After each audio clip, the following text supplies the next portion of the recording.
Yeah, children. So, my name is Abdullah Shah sir, and this is my channel on Shah Sir's Education Academy. So, this is my video on the chapter number 9, which is Tangents and Secants.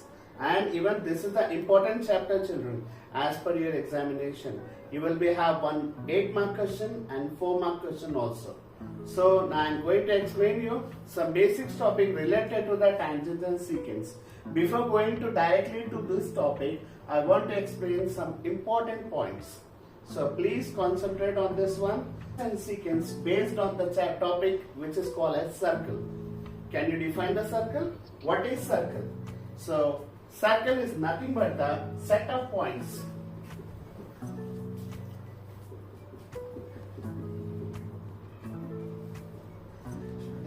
Circle is nothing but the set of points and which is fixed from the center. Okay, this point which is called as center, from this center if you draw a line, all the distance are equal. It means that now I will define once again for you what is circle. Circle is nothing but the set of points and which is equidistant from the fixed point. All the points are equidistant from the fixed point. That point is called as center. Okay. So now I will join this fixed point, all the dots, all the points, and now you can see that when you draw these points, it forms a circle. And this circle and this perimeter of the circle is also called as circumference. Perimeter of circle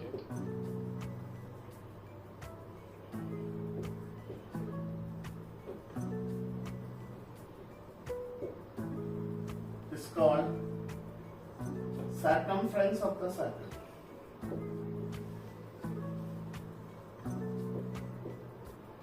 Circumference of the circle. Now, here we learn about the point which is fixed point, which we call it as center. The first thing you have learned about this circle, which is called as center. And from this center, if you join any point on the circle, from the center, if you join any point on the circle, it's called as radius. Okay? If you join any point on the circle from this center is called as radius. Now you can join n number of radius on the circle. You can draw n number of line in the circle is called as radius.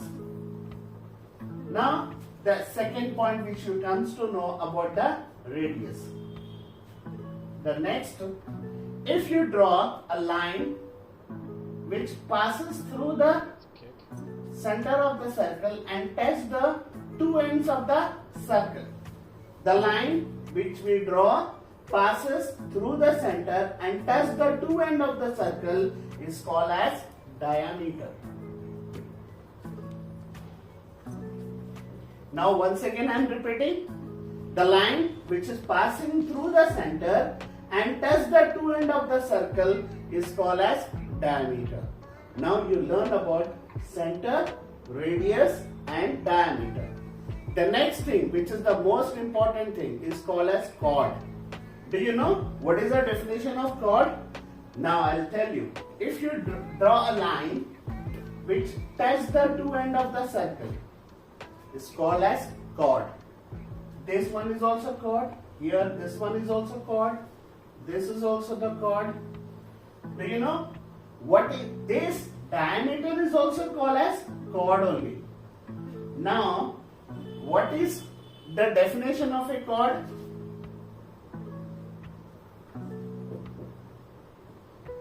Chord is defined as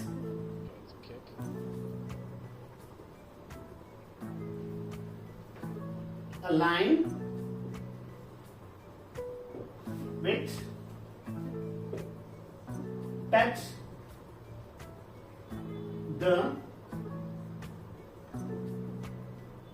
two ends of the circle. Even you can say it is a line segment. Why? Because it is touching the two ends of the circle. So now here we can say it as line segment. Now next one. Then what is the diameter? It is also touching the two ends of the circle. Then what is the difference between the chord and the diameter? This is the important thing. Some of the students think that chord and the diameter are the two different things, but it is wrong. Here, the diameter itself is a chord and diameter itself is a chord, and this is the biggest chord of the circle. Diameter is also called as biggest chord of the circle, and this diameter or the biggest chord of the circle divide the circle into two equal parts, or you can say two congruent parts. How do you say?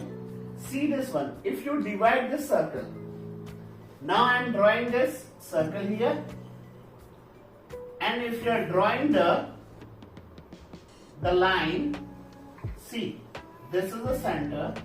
Okay. Now if you draw this one, you can see that these are the two different parts of the circle, and these two different part of the circle is also called as semicircle. What do you call it as? Semicircle. This diameter or biggest chord divide the circle to equal parts, or it can be divided into two congruent parts, which is called as semicircle.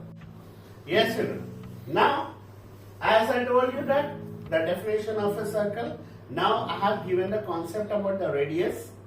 Second thing is the diameter. Third one is the chord. Okay. Now, I will tell you about the, when you draw the line, this line which is called as chord, this chord divided in the circle into two different segments. Okay. Minor segment and the major segment. This part, which is the smaller part of the circle, which is called as minor segment, and the remaining part is called as major segment. After this division of the chord divide this circle into the two different segments. Now I will define you the arc. What is an arc? See, as I told you, the perimeter of a circle is nothing but the circumference of a circle. In this one, do you know what is the circumference of a circle? The formula for circumference of a circle is 2 pi r, and area of a circle is pi r square. Now here, do you know what is an arc? Arc is nothing but the part of the circle. Here you can see this one. If I am saying the point here A and this point B, from A to B is the arc of a circle. Another arc from B to C and C to D. You can define the small part of the circle as the arc of a circle. The next topic is sector. And this is also the important topic. Maybe you people have learned in the class 8th and 9th. What is sector? What is a sector?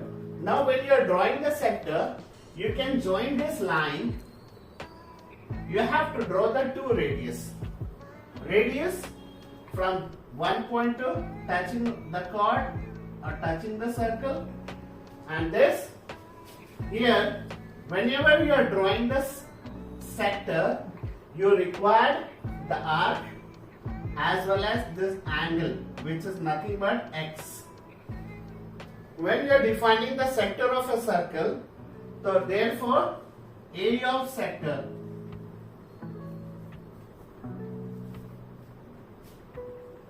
is equals to x by 360 into pi r square. This is the formula for finding the area of a sector. Now area of a circle. What is the formula for area of a circle? Just now I have mentioned, which is pi r square. Area of a circle is defined as pi r square. Area of a circle is equals to pi r square. Circumference of a circle is 2 pi r. Now I will directly come to the topic, which is called as sector. Now secant. What is a secant? A secant is nothing but a line which is passing through the circle. the line which is passing through the two distinct points of the circle. See this one? This is the line which is passing through the two distinct points of the circle is called as secant. I think children, you people have learned about the secant in the chapter trigonometry. There are the 6 trigonometrical ratios: sine, cosine, tangent, cotangent, secant, cosecant. Now here, this secant is the line which passes through the circle and it passes through the two distinct points on the circle.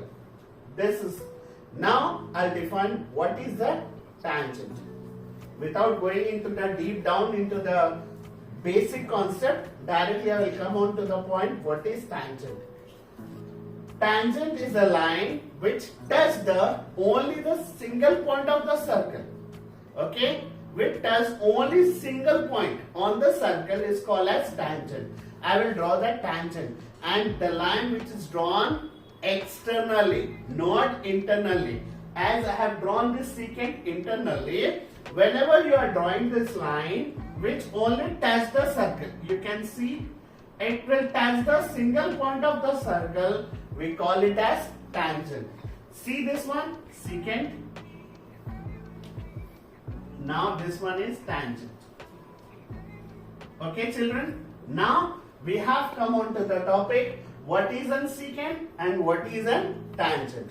Okay? In the next class I'm going to explain you about the formulas related to the secant and the tangent, and we will start the exercise number 9.1, which is the objective only. What is a secant? What is a tangent? Okay, how many tangents we can draw with the two different circles? How many tangents we can draw on one circle? Okay, these we are going to study in the next class. Okay, exercise number 9.1. Yeah children, I hope that you like this topic. Subscribe this channel. If you have any doubt, you can put it into my comment section. Thank you very much for watching this video.